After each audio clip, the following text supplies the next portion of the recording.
নমস্কার প্রিয় দর্শক বন্ধুরা, আমি প্রসেনজিৎ আপনাদের সকলকে আমার সাধের বাগানে স্বাগত। এই হলো এরোমেটিক জুই, কেউ কেউ একে বুদ্ধ জুইও বলে থাকে।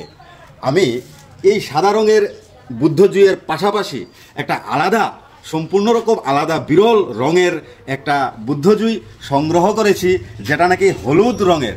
এই হলো বন্ধুরা এই সাদা রঙের পাশাপাশি হলুদ রঙের একটা বুদ্ধ জুই।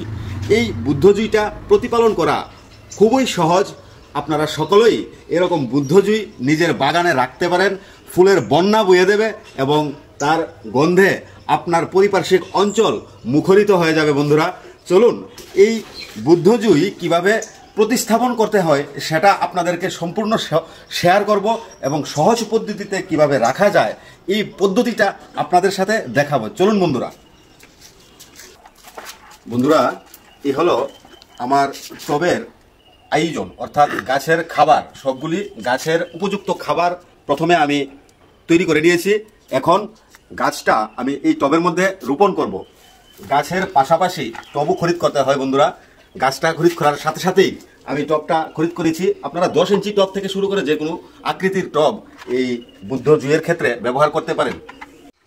প্রথমেই বন্ধুরা আমরা টবের যে নিচের জল নিষ্কাশনের ব্যবস্থাটা সেটা দেখে নেব ঠিক করে করা হয়েছে কিনা।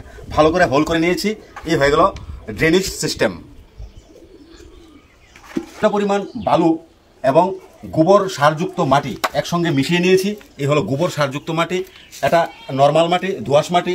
এটা উনুনের ছাই বন্ধুরা, এটা হলো উনুনের ছাই, খুবই দরকার আমাদের টবের মধ্যে। এবং সঙ্গে নিয়েছি বন্ধুরা নারিকেলের ছুবড়া, যেটা থেকে গাছের বিশেষ একটা উপযোগী খাবার তৈরি হয়। এই নারিকেলের ছুবড়া থেকে এই নারিকেলের ছুবড়াও ব্যবহার করব এই টবের নিচের পোর্শনে বন্ধুরা।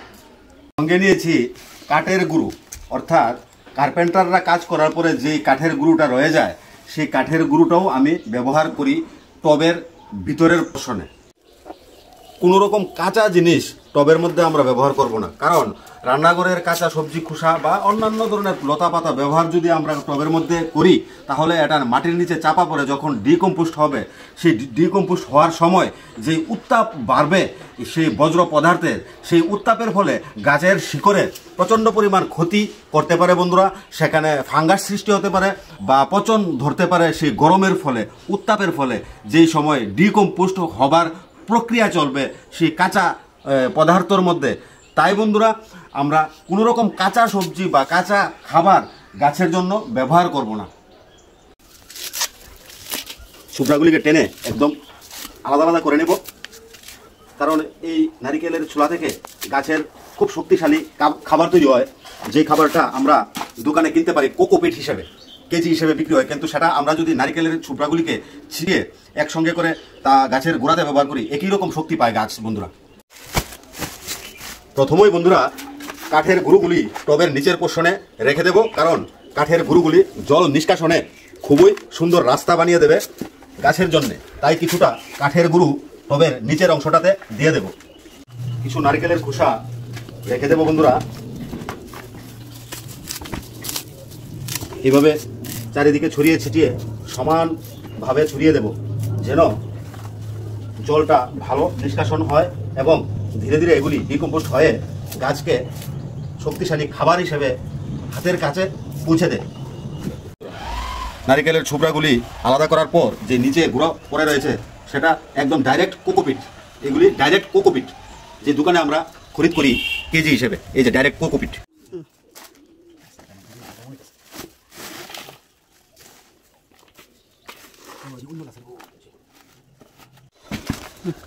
এখন বন্ধুরা গোবর মিশ্রিত যেই মাটিটা, সেই মাটিটা কিছু ঢুকিয়ে নেব টবের মধ্যে।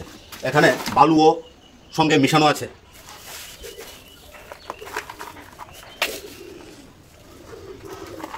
গোবর, কম্পোস্ট সার এগুলি একসঙ্গে মিশানো যে মাটি, সেই মাটি দিয়ে মোটামুটি অর্ধেক টবের জায়গাটা ভর্তি করে নেব। তারপর গাছটা এমনভাবেই বসাবো যেন মাটির উপরের অংশেই গাছের গোড়াটা থাকে।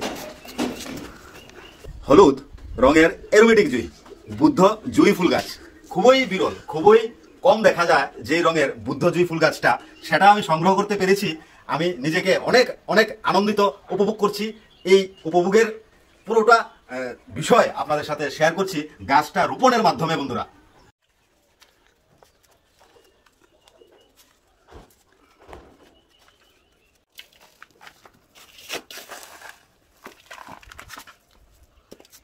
এখন তার জন্য উপযুক্ত একটা সুন্দর সুস্থ পরিবেশ তৈরি করে দিয়েছি বুদ্ধ জুয়ের জন্য। দেখি বন্ধুরা বাকিটা ফলাফলের মাধ্যমে হবে, কারণ কর্মই হলো সবচেয়ে বড় ফল এই পৃথিবীর বুকে। তাই কর্মটা কীরকম করেছি তার জন্যে সে যখন ফল দেবে, অর্থাৎ ফুলটাই আমাদের কাছে ফল হিসেবে থাকবে। তাই ফলটা কীরকম হবে সেটা ফুল দেওয়ার পর বোঝা যাবে, এবং সেই হলুদ কালারের বুদ্ধজুই ফুল ফোটা মাত্রই শেয়ার করব। মাটিটা হাতে হালকা করে চেপে দেবেন, কারণ ভিতরে যেন কোনো রকম বাতাস জমে না থাকে। বাতাস যদি নিচে জমে থাকে তাহলে সেখান থেকে ফাঙ্গাস সৃষ্টি হবে, সেখান থেকে বিভিন্ন রকম পচন ধরবে। তাই বন্ধুরা নিচে যেন বিন্দুমাত্র ফাঁকা না থাকে, তাই ধীরে ধীরে অল্প অল্প চেপে দেবেন হাতে আঙ্গুলে বিভিন্নভাবে সুন্দর করে আদর করে, তবেই সে দেখবেন একদিন আপনার জন্য অনেক ফুল নিয়ে আসবে। বন্ধুরা আমার হলুদ রঙের বুদ্ধজুই প্রতিস্থাপন সম্পূর্ণ হয়ে গেছে, সম্পূর্ণটাই আপনাদের সাথে শেয়ার করেছি। এবং এখন রয়েছে বিশেষ গুরুত্বপূর্ণ একটি পর্যায়, যেটা নাকি জলটা বুদ্ধজুয়ে খুব বেশি পরিমাণ লাগে না, মোটামুটি মধ্যম পরিমাণ তার জল দরকার। অর্থাৎ সকাল বিকাল জল দরকার নেই, একবেলা এবং বৃষ্টির দিনে 2 দিন 3 দিন পর পর তার গোড়াটা লক্ষ্য রাখলেই চলে। বিশেষভাবে শুকিয়ে যাওয়ার আগে কিছু পরিমাণ জল দিলে সে সুন্দরভাবে তার পরিচর্যা করে নেয় এবং ভালো ফুল দেয়। কম পরিশ্রমের মাধ্যমে বুদ্ধজুই ভালো ফুল দেয় বন্ধুরা। এই হলো আমার বুদ্ধজুইয়ে সম্পূর্ণ প্রক্রিয়া সম্পন্ন হয়ে গেল বন্ধুরা, আমার বুদ্ধজুই প্রতিস্থাপন। বন্ধুরা এখন এই বুদ্ধজুই গাছটা রাখবো ছায়াযুক্ত জায়গায়, যেখানে রৌদ্র আসে না। মোটামুটি 3 থেকে 4 দিন অথবা 1 সপ্তাহ রাখার পর তাকে অল্প আলোতে নিয়ে যেতে হবে।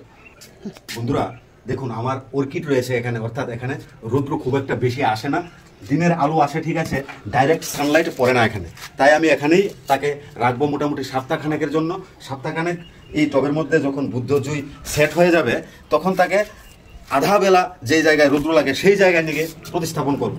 সম্পূর্ণ প্রখর রৌদ্রের মধ্যে এই বুদ্ধজুই ভালো প্রতিফলন দেয় না, অর্থাৎ গাছে ভালো ফুল পাবেন না বেশি কড়া রৌদ্রতে যদি রাখেন। হালকা রৌদ্র হালকা ছায়া এরকম জায়গায় বুদ্ধজুই গাছের উপযুক্ত পরিবেশ।